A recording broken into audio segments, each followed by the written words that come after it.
nous allons livrer une guerre économique et financière totale à la Russie.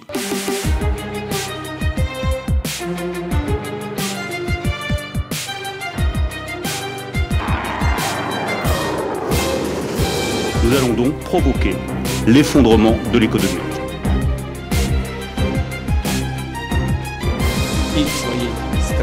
We've already lost the war.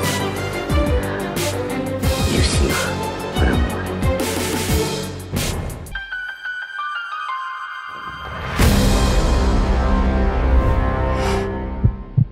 Karine Béchegolovko, bonjour. Bonjour. Alors nous nous trouvons à Moscou. Oui. C'est génial d'enfin pouvoir te parler directement. Et aujourd'hui, pour ce nouvel épisode d'Hegemon, on va aborder 3 thématiques majeures, dont la première est celle relative à l'autorisation accordée à l'Ukraine de pouvoir utiliser les armes occidentales sur le territoire de la Fédération de Russie. Alors la France a été initiatrice de ce narratif, et ce n'est pas la première fois que la France ouvre le bal avant que les autres ne la rattrapent. Mais aujourd'hui, c'est tous les pays occidentaux qui ont accepté de le faire. Alors, quelles sont les implications géopolitiques de cette décision ? La première implication directe est que ces pays, formellement, entrent en guerre contre la Russie. Et là, c'est extrêmement intéressant parce qu'effectivement, la France a ouvert le bal. Et nous avons vu au début une espèce de vent de panique de la part des autres pays occidentaux et également d'Europe de l'Est, parce qu'ils comprenaient très bien justement quelles étaient ces implications et qu'ils n'étaient pas prêts pour cela et que leur population n'était pas prête pour cela non plus. Ensuite, nous avons vu quand même un travail de fond qui a été fait au niveau des rencontres politiques, au niveau des médias. Les élites politiques ont été préparées et les populations ont été préparées en un temps record, je trouve. Ici, les pays anglo-saxons ont joué un rôle important puisque très rapidement la Grande-Bretagne a déclaré que ça ne la dérangeait pas si ces armes étaient utilisées sur le territoire russe en profondeur. Et derrière, finalement, Biden a donné son accord et l'Allemagne s'est pliée. Alors, qu'est-ce qu'on entend par territoire russe? Parce que russe pour qui? Si l'on se met du point de vue de la Russie, les pays de l'OTAN attaquent déjà le territoire russe, puisqu'ils attaquent la Crimée, puisqu'ils attaquent le Donbass, puisqu'ils attaquent la région de Kherson, la région de Zaporozhye, qui sont rentrés juridiquement après référendum, puis réforme constitutionnelle dans la Fédération de Russie. Donc du point de vue de la Russie, les pays de l'OTAN attaquent déjà le territoire russe. Mais la Russie n'a pas non plus envie de provoquer une escalade du conflit et a laissé une certaine marge de manœuvre en laissant comprendre que, puisque c'est une zone de combat, puisque c'est une zone de guerre, on peut laisser une marge d'appréciation tant que ça ne s'étend pas. Or, nous voyons que ces derniers temps, il y a une accélération des tirs sur les régions qui sont russes et qui l'étaient avant 2014. Les régions de Belgorod, les régions de Koursk. Il y a de plus en plus d'attaques en profondeur dans les territoires. Donc, il y a une escalade. Et ce dont il est question quand même actuellement, c'est pas d'envoyer quelques drones, ce qui est déjà le cas en territoire. Il s'agit de quoi? Il s'agit de pouvoir lancer des missiles. Attaque MS. Voilà. Des HIMARS, les missiles britanniques, les Shadows, les Scalp, etc. Ce qui veut dire que la France, la Grande-Bretagne, les États-Unis, plus les missiles tchèques aussi, sont les 4 qui principalement risquent de se retrouver comme impliqués directement dans le conflit. Il faut aussi que les Français impliqués directement? Parce qu'ils pourraient rétorquer le fait que nous on donne des armes à l'Ukraine, après elle en fait ce qu'elle veut, elle n'a qu'à assumer si elle tire sur la territoire russe. La Corée du Nord a bien fourni des munitions à la Russie, elle n'a pas imposé à la Russie de ne pas les utiliser contre l'Ukraine. La Russie n'a jamais reconnu le fait d'avoir... C'est très important. La Russie n'a jamais reconnu d'avoir des armes, des munitions, ni de l'Iran, ni de la Corée du Nord, ni d'autres pays. Même pour les drones Shahed?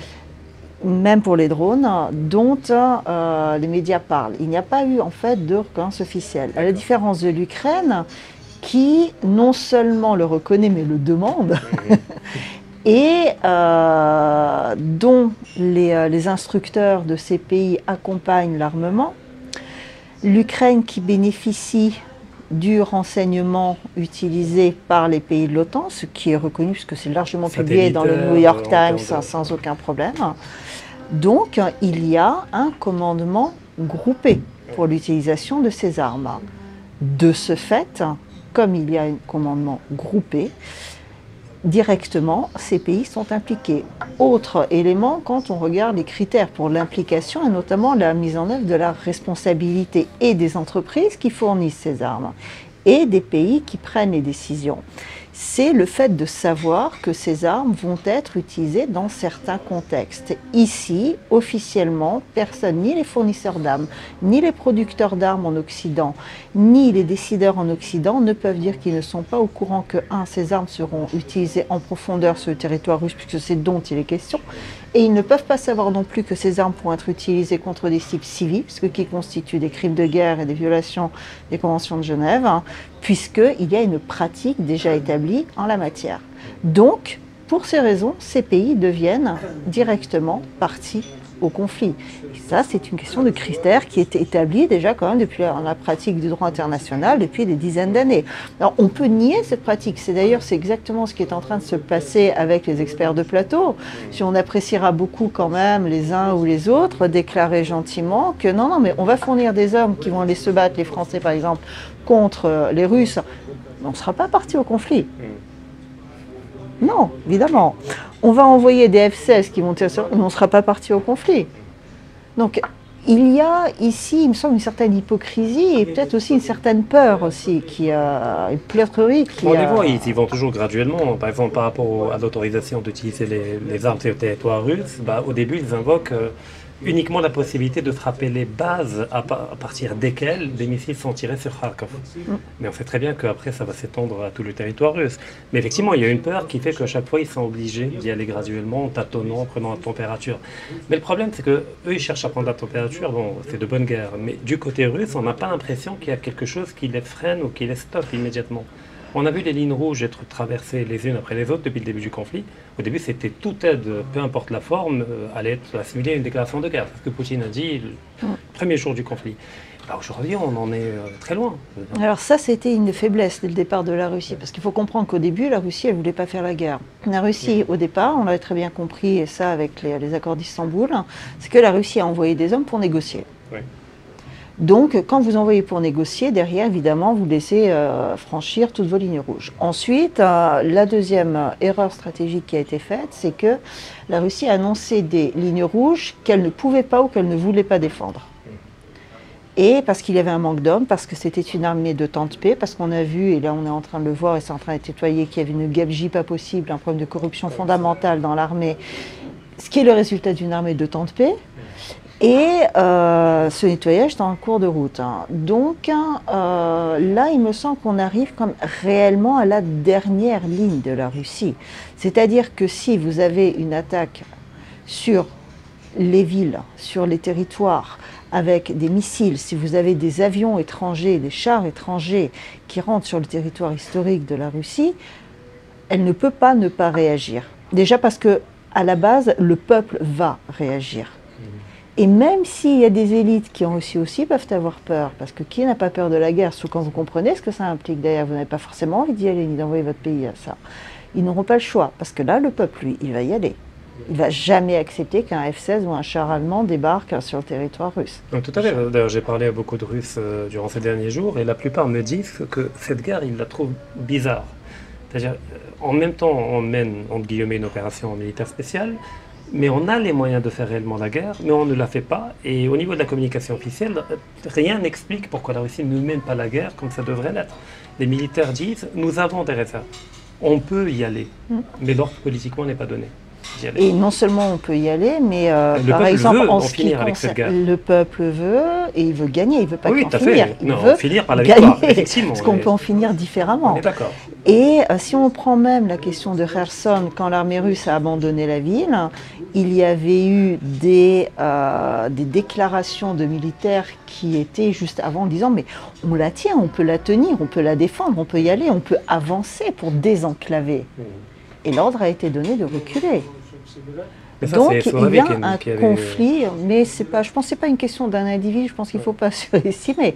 On va être clair aussi, ces décisions, elles se prennent au Kremlin.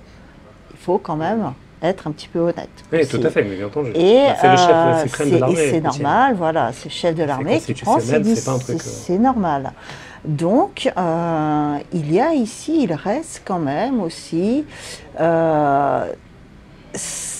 on va dire, ce blocage un petit peu idéologique qui traîne, qui, Poutine a toujours été dans le rôle de la personne qui ménage un peu et les libéraux et les conservateurs. Ce qui explique sa longévité également. C'est ce qui explique la stabilité en Tout à fait Russie. du pays, oui. Le problème, c'est que nous sommes dans un autre paradigme actuellement. Quand vous avez un conflit ouvert et qu'on vous tire dessus, et que partout on vous explique gentiment que la seule manière de finir ce conflit, c'est que vous ayez une défaite stratégique, autrement dit qu'en tout cas, au minimum politiquement, vous deveniez inexistant, vous ne pouvez plus ménager. Vous êtes obligé de décider. Et là, on voit que petit à petit, quand même, il y a une évolution qui est faite, mais qui est faite en douceur. Alors, on peut l'expliquer de différentes manières. D'une certaine manière, oui, l'armée était prête, mais elle était prête avec une industrie militaire qui avait été réduite quand même au minimal. Parce C'est que même la toujours deuxième- supérieure à celle de l'Occident. Voilà, toujours Heureusement. supérieure, C'est- mais sauf que la Russie, elle ne se bat pas contre l'Ukraine. Oui, La contre Russie, l'OTAN. elle se bat contre tous les pays de l'OTAN. Mhm. Donc, même s'ils sont désindustrialisés eux aussi, ils sont nombreux. Et ils ont des stocks. Et ils ont des stocks. Donc la Russie avait besoin aussi de gérer ce conflit dans le temps et pas de partir la fleur au fusil et ensuite, au bout de 10 jours, de repartir en courant. Ouais. Bah, d'ailleurs, Jusqu'à certains- Moscou, c'était le risque aussi. Oui, mais certains disent que la nomination de l'actuel ministre de la Défense, qui est un économiste, est un signal qui est envoyé selon lequel désormais on veut un planificateur à la tête du ministère parce qu'on se lance réellement dans une guerre de longue durée, une guerre stratégique où la logistique est tout simplement centrale et indispensable. Est-ce que c'est vrai? Alors il y a cet aspect-là qui est vrai. Il a aussi la réputation d'être quelqu'un de... Honnête également, ce que j'ai entendu. Absolument honnête, ça. Ouais. Mais vraiment absolument intègre. Et on a qui est vu une que denrée son... rare. Ce qui est rare et ce qui est absolument vital aujourd'hui. Et on a vu que son arrivée s'est accompagnée par un nettoyage et pas des petites sphères, mais de l'état-major et du niveau de l'état-major. Donc, à certains régional, à certains trucs, mais quand même au niveau des personnes qui décident. Donc il y a un message très très fort qui a été passé, c'est que bon maintenant les gars on a fini. Ensuite on se souviendra également de la réunion du Conseil des ministres, du nouveau Conseil des ministres avec Poutine, qui quelques jours après a déclaré que il faut que chacun comprenne que il doit faire son travail, chaque ministre, chaque personne dans les ministères, dans l'administration, comme en s'il temps était de sur le guerre. front, tout à fait, comme Voilà. s'il était sur le front. Мы все понимаем, во всяком случае все должны понимать, в какое время мы живем и через какой исторический этап проходит Россия. А если мы это понимаем, то все должны работать как на линии фронта. Все должны чувствовать себя мобилизованными. И только так мы добьемся тех целей, которые перед собой ставим. Et il y a cette espèce de... Il essaye de mobiliser les esprits. Ça, c'est fondamental. Et de responsabiliser également les Et de ministres responsabiliser. Donc, il y a ce travail, ce passage qui est en train de se faire parce que la Russie a peur de l'expérience de la Première Guerre mondiale, où il y avait eu également une montée très forte au début, il y avait un patriotisme très lent, il y avait eu un élan patriotique de la population, et finalement le pays n'était pas prêt, économiquement, industriellement, socialement, et ça a quand même précipité la chute aussi de l'Empire. Je rappelle que les Russes étaient en train de gagner sur le front autrichien. Et ce qui les a freinés et qui les a obligés à revenir, c'est leur faiblesse industrielle. Et il n'y avait pas l'émission de- d'intendance derrière. Tout à qui fait, suivait. il n'y a pas d'intendance. Donc la Russie n'a pas voulu répéter ce problème. La Russie a tiré les leçons de l'histoire. Elle a aussi tiré les leçons de la Seconde Guerre mondiale quand elle a hésité, au début quand l'Allemagne, quand elle savait que l'Allemagne allait attaquer, et que Staline a hésité au début, etc. Et là, la Russie a pris les devants en comprenant très bien ce qui se passait autour. Donc on ne peut pas dire que l'histoire se répète. Non, il tire les leçons de ce qui s'est passé, sachant quand même qu'à chaque fois, on tire les leçons dans un contexte différent. Mais là, soyons honnêtes, il est vrai que ces prochains mois risquent quand même d'être décisifs. Je ne veux pas jouer ni les Cassandres, ni Madame Irma, je n'ai pas de boule de cristal sous la main. Après, on développe un scénario. Voilà, sans développer de scénario, simplement il est clair que nous sommes en tout cas à un tournant. Et soit réellement les pays occidentaux vont commencer à envoyer officiellement des hommes en Ukraine, vont réellement lancer des F-16 au-dessus du territoire russe, vont réellement lancer des missiles, etc. Dans ce cas-là, la guerre va changer de densité. Et ça, c'est obligé. C'est-à-dire que la Russie se verra obligée de bombarder les bases aériennes à partir desquelles décollent les F-16, qui vont se trouver probablement en Pologne ou dans les pays baltes. Ouais. Et donc là se posera la question de l'article 5. Est-ce que l'OTAN, comment il va interpréter cela comme étant une agression contre un pays membre de l'OTAN ou comme étant un pays de l'OTAN qui a pris l'initiative d'agresser un pays étranger? L'article 5 n'est pas appliqué. À mon avis, il y a des chances que l'article 5 ne soit pas appliqué parce que tout laisse croire que justement les mécanismes sont mis en place pour contourner l'article 5 et pour nullifier en fait juridiquement cet article, parce qu'il fait peur. Parce que les autres pays n'ont pas envie d'y aller. Parce que chacun comprend que ce n'est pas une guerre comme elles étaient quand la Première Guerre mondiale, la Deuxième Guerre mondiale. Ce n'est pas une guerre d'États qui vont partir contre un autre État. C'est une guerre globale. C'est la Première Guerre globale, ce n'est pas la Troisième Guerre mondiale en fait. Et ce n'est pas une question de jouer sur les mots. Réellement, cela implique des mécanismes politiques différents. C'est-à-dire que chaque État, en fait, est soumis à un commandement généralisé parce qu'il a perdu sa souveraineté. Et il va se défendre, non pas pour défendre son territoire national. Tous les militaires français vous le disent, même les experts de télé en France vous le disent, la France n'est pas en danger directement par la Russie. Le territoire national français n'est pas en danger. Il pourrait devenir. Si jamais l'armée française envoie. Ça, c'est autre chose. Mais effectivement, la Russie va étendre ses cibles légitimes aux endroits où sont entreposées les armes de l'OTAN en dehors de l'Ukraine. Comme ça a été dit, d'où partent les avions en dehors de l'Ukraine. Et par exemple, imaginons que la France lance un missile depuis un de ses navires de guerre ou depuis le territoire français. Qu'est-ce qui lui dit que ça ne peut pas devenir une cible légitime? Mais il y a des chances que l'article 5 ne soit pas mis en jeu et c'est parce que justement beaucoup d'accords bilatéraux ont été conclus ces derniers temps. Et à mon avis, c'est justement en préparation d'une confrontation plus ou moins directe pour éviter, ça met encore un stade intermédiaire avant de lancer complètement l'OTAN dans la danse. Donc on pourrait se diriger vers une forme de guerre conventionnelle entre l'OTAN et la Russie, mais sur des théâtres d'opération très limités. Tout à fait. Une forme de guerre totale avec une entrée des troupes de l'OTAN. Mais, pardon Cash, penses-tu que le risque d'une guerre nucléaire n'est pas aussi lointain que certains veulent bien y croire? À mon avis, pour l'instant, il y a encore de quoi faire avant d'utiliser les armes nucléaires, même tactiques. Et la Russie le menace en rappelant qu'elle est une puissance nucléaire. Donc, à terme, en ultime recours, elle a cela. Après, je ne pense pas que la Russie utilise avec facilité les armes nucléaires. Pour l'instant, le seul pays qui est vraiment utilisé avec grande facilité sont les États-Unis. Le risque, c'est d'une fausse attaque, c'est-à-dire qu'une explosion soit provoquée en accusant la Russie, c'est une mise en scène de la Russie pour cela, qui pourrait contraindre derrière la Russie à devoir engager. Mais la Russie n'a pas envie aussi pour une autre raison, c'est qu'elle considère l'Ukraine comme son territoire. Et elle n'a pas envie de détruire ce territoire.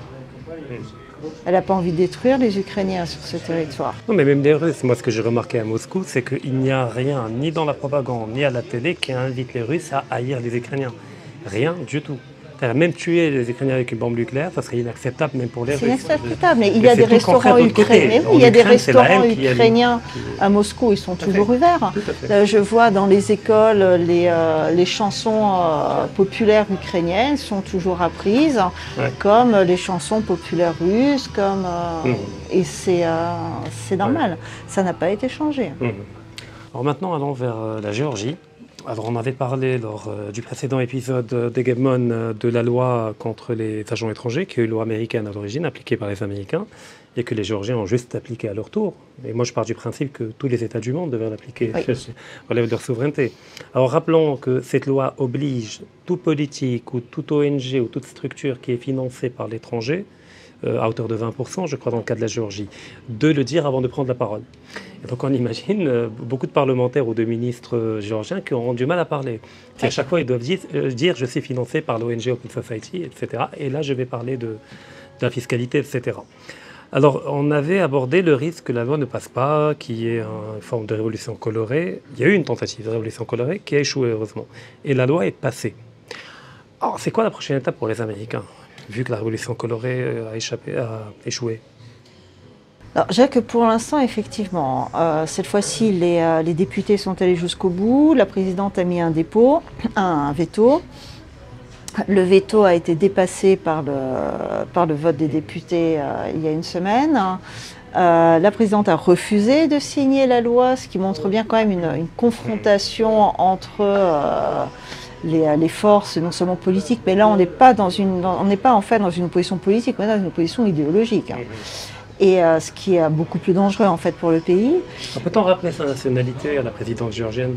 Française. Et accessoirement géorgienne depuis peu, mais principalement française. Et elle faisait partie d'ailleurs du ministère des Affaires étrangères français, elle a été à l'ONU pour la France. Elle était en Géorgie pour la France et en fait elle est basculée géorgienne au moment de la première révolution, de la révolution des roses, quand Saakashvili, donc le pion atlantiste, a pris après une révolution qui a commencé à bien détruire le pays.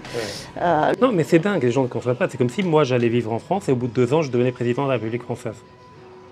C'est à peu près ça, je veux dire. En fait, finalement, dans certains cas, ça serait peut-être pas mal pour la France. Pas faux, c'est gentil. Je prends comme un compliment. Bon, pire que Macron, c'est compliqué quand même. C'est impossible. Enfin, sinon, à chaque fois on dit c'est pas possible, à chaque fois on a un président français qui est pire. Mais D'accord, et donc là, les Américains ils vont réagir. Et donc les Américains vont évidemment réagir, puisque, rappelons qu'il y a des élections parlementaires en septembre. Et l'intérêt pour eux de bloquer ce passage, c'était justement de reprendre en main la Géorgie. Pourquoi? Parce qu'ils ont fait l'erreur, il y a 7 ans à peu près, je crois, à peu près en tout cas, d'avoir forcé le passage de la Géorgie d'un régime présidentiel à un régime parlementaire. C'est-à-dire que le président avant, comme dans tous les pays de l'espace post-soviétique, était une personnalité assez forte, était élu au suffrage universel direct, lui donnait une véritable légitimité et des pouvoirs d'action. Et ils estiment que, en fait, pour eux, c'est trop difficile de gouverner un espace où il y a des personnalités politiques qui sont assez fortes. Et le système parlementaire permet justement d'affadir. Tout à fait. Comme en Italie. Absolument. Et ça devient plus ou moins ingouvernable, donc ça ouvre toutes les portes pour une ingérence extérieure. Seulement, ils n'ont pas eu de chance, puisqu'ils sont dans une configuration assez surprenante pour eux, dans laquelle leur présidente, qui finalement a assuré la transition vers un système parlementaire, est atlantiste mais n'a plus aucun pouvoir, le golem s'est retourné contre avec un parlement qui a le pouvoir et qui est pro-géorgien. Qui est patriote. Voilà, donc il n'est pas pro-russe, il est pro-géorgien. Bon, on comprend maintenant que toute élite qui veut défendre l'intérêt national est catégorie pro-russe, mais bon. Et du coup, la loi est passée. Donc, ils ont besoin de reprendre en main aux prochaines élections. À mon avis, d'ici là, la pression va continuer. Déjà, 160 ONG ont refusé de s'inscrire comme agent étranger. Mais est-ce que la loi elle est déjà entrée en pratique? Aujourd'hui, C'est elle bon. entre en Donc, vigueur. malgré le refus de signature de la Malgré présidente, si le président refuse de signer, dans ce cas-là, selon la constitution géorgienne et la procédure législative, le président du Parlement est autorisé à pouvoir pour signer la loi. Il a signé la loi, elle est entrée en vigueur aujourd'hui. mais il y a des peines qui sont prévues pour les plus réticents. Alors après, pour les plus réticents, mais il n'y a pas de responsabilité pénale, D'accord. à la différence de la loi américaine, qui prévoit une responsabilité pénale. Mais l'État géorgien, je ne sais pas, alors il y a l'exécutif et le législatif. Alors est-ce que l'exécutif va collaborer avec cette loi? Va-t-il la vider de sa substance ou bien va-t-il la mettre en pratique? Parce que même si une ONG refuse de se déclarer comme agent étranger, l'exécutif a toutes les infos sur toutes les ONG et peut lui-même la déclarer comme agent étranger. Mais s'il ne joue pas le jeu, Mais dans ce cas, il faut que la procédure de déclaration extérieure soit prévue. Pour l'instant, il n'y a que prévu dans la loi, en tout cas, une procédure d'autodéclaration. Après, c'est le premier pas qui est mis en place, c'est-à-dire que l'institution est posée. ils n'ont pas le temps d'ici septembre. Mais ils n'ont pas le temps d'ici septembre. C'est une question de rapport de force derrière. Et après, c'est la question aussi du peuple. S'il y a réellement un soutien massif lors des prochaines élections, dans ce cas-là, ça va être très compliqué pour les atlantistes. Et ça peut faire boule de neige d'ailleurs, parce que c'est une loi, par exemple, qui était en discussion en Slovaquie juste avant l'attentat. D'ailleurs, je voulais poser la question voilà, par rapport à l'attentat contre Vico. Vico. Alors, qu'en penses-tu? Alors, il paraît que c'est un écrivain un peu de gauche, âgé, qui sur un coup de tête a décidé de tirer. Bon, j'y crois pas trop. C'est quoi que c'est possible, je veux dire. C'est possible, sauf Mais qu'on l'avait vu dans des c'est un peu manifestations pro-ukrainiennes. Ouais. Et il les filmait. Mhm. Donc c'est pas. Moi, j'imagine bien un scénario à la Hollywood. C'est-à-dire, le gars a un cancer en stade terminal, les Américains l'approchent. Bon, tu vas crever de toute manière. Bon, fais le truc, et puis ta fille, je sais pas, ou ton fils, on va lui garantir voilà, ses études, etc. Des trucs comme ça. Je sais pas, en tout cas, je pense que l'on trouvera toujours des fanatiques pour Ouais. faire le sale travail, des personnes qui sont un peu Comme en déséquilibrées Israël, avec aussi, Yitzhak etc. Rabin, au Voilà. Japon, Shinzo Abe. C'est parce qu'il y a quand même, je trouve qu'il y a un danger vital pour les personnes qui s'opposent à la globalisation ces derniers temps. C'est quand même impressionnant. On voit aussi ce qui s'est passé en Iran. Non, mais là, on est c'est- passé à un stade super. On est Les passé chefs à- d'État et les les chefs chefs de d'État. gouvernement. Tout à fait, parce qu'on a un hélicoptère qui rentre sans aucun problème. Ouais, tout à fait. Et l'autre qui a un problème de brouillard. C'est dommage quand même. Et donc, il y en a un qui a mentionné que le village à côté duquel s'est craché l'hélicoptère s'appelle Uzi, comme le pistolet mitraillette américain, israélien, pardon, Voilà, qui s'appelle Uzi également. aussi. Donc, il y a toute une symbolique, alors on ne sait pas. Mais On ne bon, sait pas non plus, Mais mais, c'est c'est un trop peu louche, dans c'est Voilà, trop on va louche. dire qu'il commence à y avoir un petit peu trop de choses. c'est trop de cadavres. Voilà, parce que le système atlantiste fonctionnait tant qu'il était resté dans le cadre du soft power, tant qu'il arrivait à convaincre. Le problème, c'est que maintenant, il est rentré en guerre. Mhm. Et quand vous êtes rentré en guerre, vous ne cherchez plus à convaincre. Soit tu es avec nous, soit tu es contre nous. Si tu es contre nous, tu es un ennemi, c'est un ennemi, on te bute. Et c'est un peu le message qui a été passé. Rappelons quand même les déclarations du Premier ministre géorgien, qui a reçu un coup de téléphone de Bruxelles, où on lui disait « Mais qu'est-ce que tu fais avec cette loi sur les agents étrangers? Tu veux qu'il t'arrive la même chose qu'aux Slovaques ?» Ça a été dit. Après, il y a eu un démenti. Ils disent mais non, mais je l'ai dit. C'est-à-dire que la personne a reconnu l'avoir dit, en disant mais c'est pas tout à fait ce que je veux dire, ça a été mal interprété. Ça a été dit. Et ça a été reconnu comme ayant été dit. Donc après, on peut dire qu'effectivement, il y avait un écrivain un peu dérangé qui a fait le travail, mais qui l'a envoyé. Tout à fait. Donc on est à un stade, vraiment, on est revenu à la période des années 70-80, où effectivement il y avait des attentats à Bologne, en Italie, un peu partout, et que les armes provenaient des stocks de l'OTAN. Mais ça, on ne le découvre que 20 ans après, malheureusement. Alors il y a le troisième élément qu'on voulait aborder, c'est la conférence de la paix qui doit se tenir au mois de juin, et que la Chine et la plupart des pays des BRICS ont décidé de boycotter, on va le dire comme ça gentiment, à part l'Inde qui y participe. Biden n'y va pas. Alors, à quoi rime cette conférence, je veux dire? C'est un coup médiatique, mais qui a un coup de retard. C'est-à-dire qu'elle a été préparée il y a longtemps, quand chacun espérait encore qu'il n'y aurait pas besoin de donner l'autorisation de frapper à l'intérieur du territoire russe. Donc effectivement, Biden ne va pas y aller parce que ça ne sert strictement plus à rien. Bon, je ne suis pas sûre que son état de santé lui permette de s'y déplacer et surtout d'en revenir vivant. Bientôt, il aura besoin d'un médium qui devra Voilà. l'accompagner partout. Tout à fait. Ou sinon, peut-être d'un hologramme aussi, ça peut être pratique. Hein. Et donc, en fait, c'est un coup. C'est un coup de bâton dans l'eau. Ça va être transformé en coup médiatique pour que chacun, en fait, ça va être plutôt en fait la conférence de la coalition de la guerre. C'est nous sommes tous ensemble contre la Russie pour défendre les intérêts globalistes et atlantistes et pour continuer à entretenir la guerre en Ukraine et si besoin, on est prêt à la développer ailleurs. Finalement, ça va se transformer en cela parce que il n'y a pas de conditions objectivement réunies aujourd'hui pour la paix, malheureusement. On va être réaliste. Hein. On peut toujours faire une paix, c'est pas la question. Hein. Tout le monde est pour la paix. La question, c'est savoir pour quelle paix. On est pour une paix qui va être une paix de défaite hein, ou pour une paix de victoire. Est-ce qu'on est pour une paix situative, hein, comme avec les accords de Minsk, hein, ou pour une paix stratégique hein. En tout cas, nous ne sommes ni dans la configuration d'une paix stratégique, hein, ça c'est évident, ni dans une configuration d'une paix tactique. Hein. Parce que la Russie en a marre de se faire avoir. Bah oui, mais elle n'a pas intérêt maintenant vu que c'est un momentum qui profite à la Russie. Et puis deuxièmement, d'après ce que j'ai vu, et à travers mes échanges avec beaucoup de Russes, ils ne veulent plus entendre parler de paix. Et il va entendre parler de Russes victoire. demandent une victoire définitive. Il y a beaucoup de soldats qui sont allés au front en étant un peu naïfs, etc. Et quand ils reviennent et on leur pose la question, alors les Ukrainiens sont nos frères, il faut bien trouver un moyen, ils disent non, vous n'avez rien compris, vous n'avez pas vu. Maintenant, il faut aller jusqu'à Lvov. Même les Polonais n'en veulent pas. Donc on est passé à un autre niveau. Donc c'est même risqué pour l'État russe que de parler de paix. Ah mais si jamais, parce que déjà rappelons quand même que même au départ, hein, quand Peskov avait été surmédiatisé, Poutine était resté en retrait, mais après on voit bien quand même que Peskov ne parlait pas tout seul. Hein.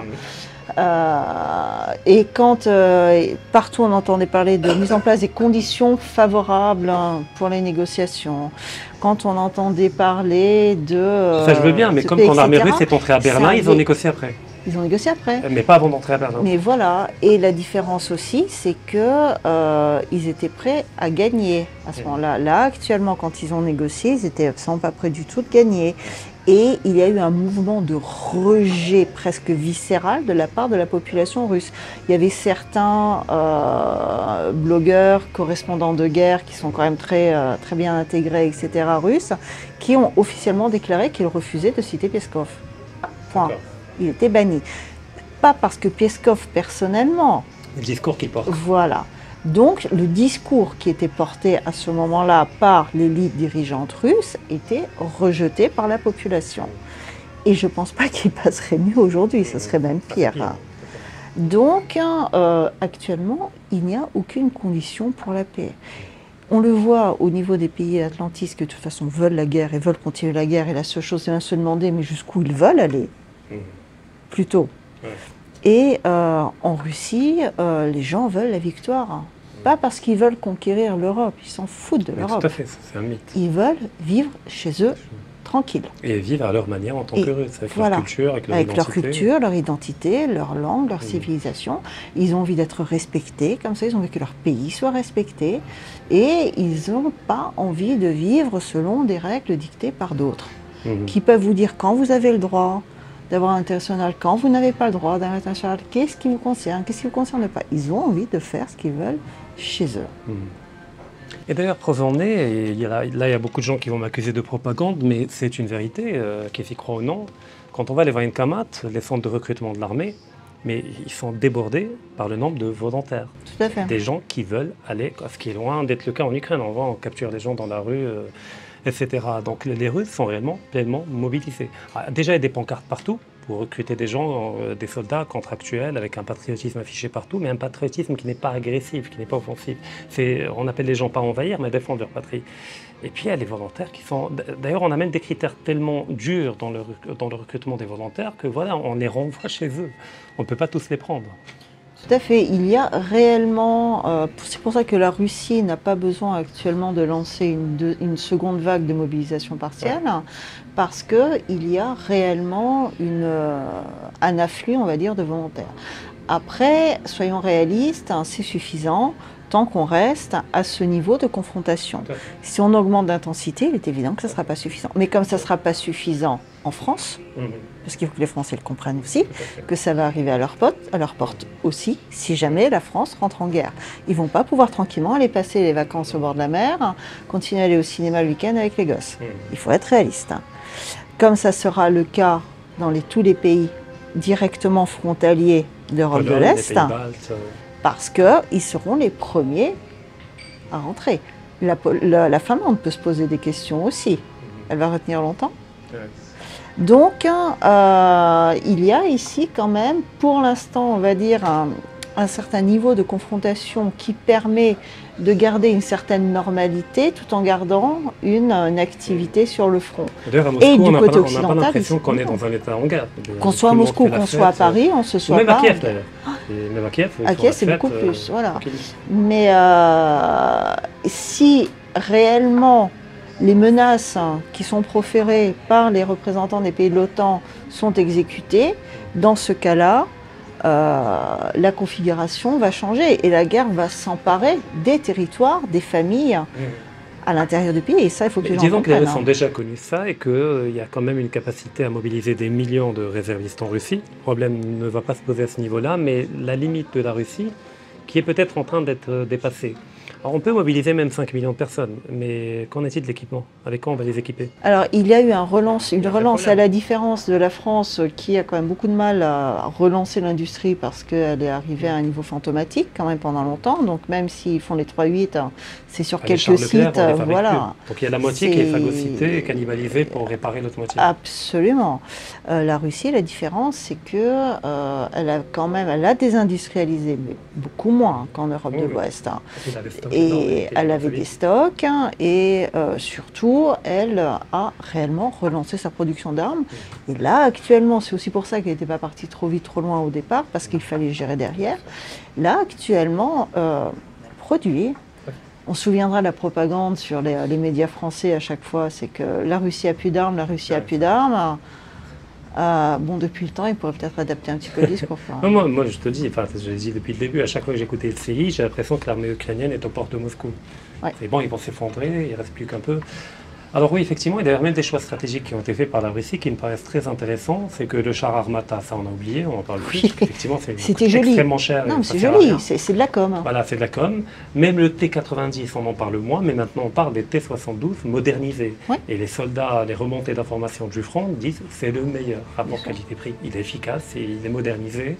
Et Mais fait il a fait largement ses l'affaire. preuves. Il a coûte fait beaucoup ses moins preuves. cher. Il Voilà. coûte beaucoup moins cher. Et parce que soit on fait une guerre qui est ponctuelle, qui est Ouais. technologique, qui est jolie, ce qu'on appelait les guerres du futur. On n'est pas dans les guerres du futur, on n'est pas dans la science-fiction, on est dans la réalité, on est dans le présent, on est dans une guerre traditionnelle, conventionnelle. Donc vous avez besoin d'envoyer du matériel sur le front parce que ça consomme une guerre énormément. Donc il faut envoyer quelque chose qui soit résistant, qui soit réparable assez à fait. facilement. Que les et pilotes qui connaissent soit bien, maniable, que qui les conducteurs soit- connaissent bien. Tout à fait, et qui a déjà fait ses preuves. Tout à fait. Après, on peut envoyer une super expo qui fera certainement plaisir à Sabianine, Ouais. avec un super char Armat, il pourra poser à côté et il aura fait son quart d'heure patriotique, ça sera très bien. Mais pour les choses véritables, il faut s'occuper quand même plutôt de matériel qui ont fait leur preuve. Karine Béchegolov, merci infiniment et à très bientôt. À très bientôt à Moscou.